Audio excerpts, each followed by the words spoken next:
هر وقت تصمیم بگیری درس بخونی خدا تو رو قبول میکنه. هر وقت تصمیم بگیری خوب بشید خدا تو رو میپذیره. اصلا نگاه به اون صفرات نمیکنه. کافیست که یه اشاره‌ای بکنید که خدا بفهمه تو داری باز میگردید. تو تصمیم گرفتی بر بگردید. تو تصمیم گرفتید عوض بشید. تو تصمیم گرفتید گذشته رو جبران بکنید. این رمضان برای اینه. الله تبارک و تعالی دنبال بهانه میگرده که تو رو ببخشه، تو رو بیاموزه، گذشته تو جبران بکنه، تو رو تبدیل بکنه، به تو بها بده، به تو قیمت بده، به تو هویت بده، به تو کرامت بده، سعادت بده، شخصیت بده. افسردگی رو از تو دور بکن. الا به ذکر الله تطمئن القلوب. آرامش با ذکر خدا و یاد خدا میاد. اگر بیایی در بازه. این توبه چه نعمتیه. فکر نمی کنم تو لغتنامه ها اگر بگردیم دنبال واژه‌ای که این همه نوید و این همه امید و به انسان بده برای یک زندگی دوباره، برای بلند شدن، واژه‌ای زیباتر و امیدوار کننده تر از توبه باشه که این توبه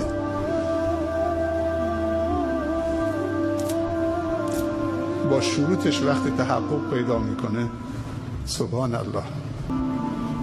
چه خواننده های پاپی که تا غرغره غرق شده بودن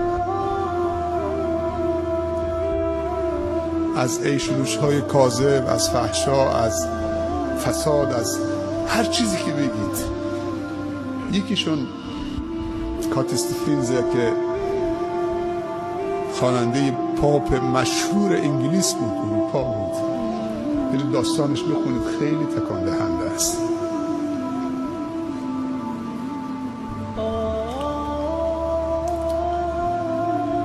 هیچ لذتی نبوده که این آقا نبره.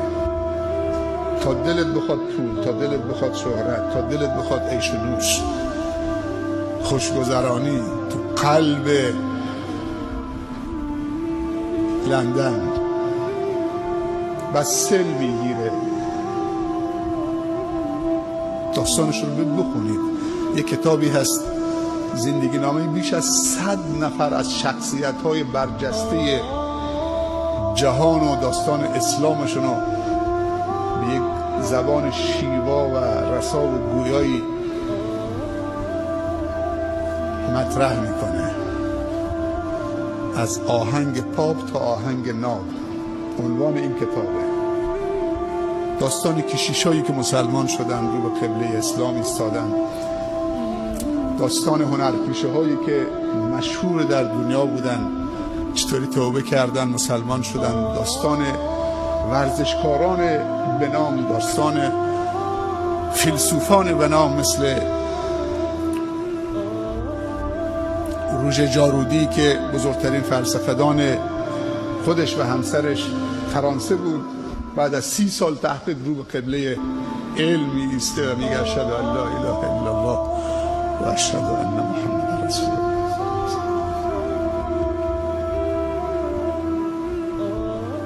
توبه دوباره هویت از دست رفته رو دوباره پیدا کردنه. بعد از اینکه رابطه انسان با قیچی معصیت قطع میشه، قطع میکنه ابلیس، دوباره این وصال شکل میگیره. چه سوزی ایجاد میکنه وقتی یه نفر به بیراهی میره، به انحراف کشیده میشه، بعد دوباره راهش رو پیدا میکنه، برمیگرده. چه سوزی براش ایجاد میکنه.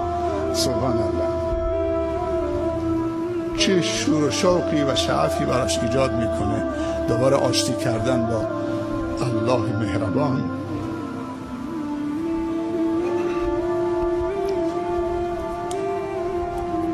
میگم هیچ واژه‌ای زیباتر از توبه در لغتنامه ها نیست. خیلی ساده میتونه بر بگردید. نیازی به کسی هم ندارید، فقط تصمیم بگیر خودت و خودش. اصلا نیاز نیست به کسی بازگو بکنی من این کار کردم، فقط خودش. برادرمون ستار تو سلام 4 یا 5 بود اگه اشتباه نکنم داستان بابا آدم و ماما حوا رو تلاوت میکرد. خیلی تکون دهنده بود. انسان به 3 علت گناه میکنه. یا از روی تکبره، یا از روی جهل و نادانی است، یا از روی ضعف و اراده هست و غفلته. باور بکنید که گناه 90% بچه‌های ما، جوانای امت اسلامی، از روی ضعف اراده است، از روی غفلته. نه اعلام جنگ با خداست، نه از روی جهل و نادونیه. الحلال بین و الحرام بین. حلال و حرام دیگه امروز آشکارتر از هر چیزی شده. بچه کوچیک هم میدونه این بده این خوبه، ولی با وجودی که میدونیم بازم چه ضعف اراده داریم. اگه از روی تکبر باشه ممکن نیست، خیلی خطرناکه. 2 نفر گناه کردن، یکی از روی تکبر بود، یکی از روی ضعف اراده و غفلت بود. بابا آدم و ماما حوا از روی ضعف اراده و غفلت بود، غافل شدن. یه لحظه وسوسه شدن. خداوند نهیشون کرد که از این درخت ممنوعه نخورید. خوردن، وسوسه شدن، تا خوردن لباس از تنشون افتاد. سبحان الله. سوره چی بود سیخش میکنه؟ سوره اعراف.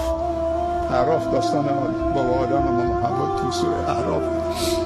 فلما ذاق الشجره بدت لهما سوآتهما. سبحان الله. وقتی از اون درخت ممنوعه چشیدن، ذاقا،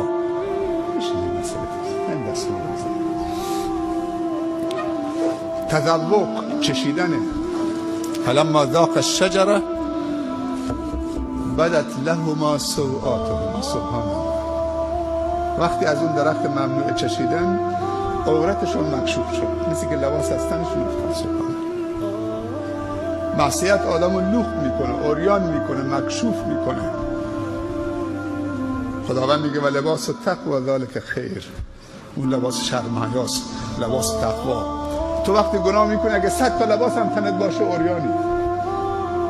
اون لباس شرم حیاست که وقتی نیست این پوشش ها کاری نمیکنه. اینا پوشش نیست.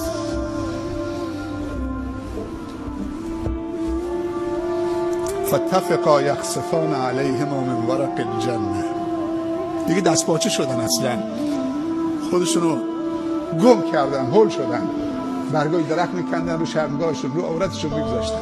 چی شد یک دفعه؟ سبحان الله. 2 نفر گناه کردن. ابلیس برای همین بابا آدم و ماما حوا سجده نکرد. سجده شرف، نه سجده عبادت. گفت من جنسم از آتشه، این از خاکه، من برای این سجده بکنم. اعلام جنگ با خدا کرد. قسم یاد کرد که من بنده‌تو گمراه میکنم و ایستاد. نافرمانی کرد. تکبر عزازیل را خار کرد، به زنجیر مهنت گرفتار کرد. اگه گناه میکنید از روی تکبر هم نباشید، اعلام جنگ با خدا نباشید. نگید تو چه کاره هستید، من هرچی دلم خواست انجام میدم. و وقتی عبادت خدا هم میکنید غرور به عبادت دوچارش نشید. غرور با عبادت بدتر از تواضع و گریه و زاری با معصیته. اگر کسی گناه میکنه، لغزش پیدا میکنه، خطا میکنه ولی گریه میکنه، خودشو سرزنش میکنه، این خیلی بهتر از اونی که مغرور با 4 رکعت نمازش.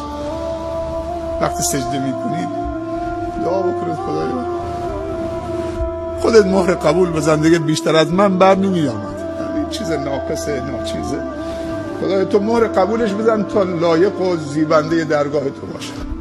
این نماز ناقص و این حواس پرتی ها و این عبادت های ناقص الله باید مهر قبول بزنه. عجیبه، اون یکی رانده شد، رجیم شد، ملعون شد.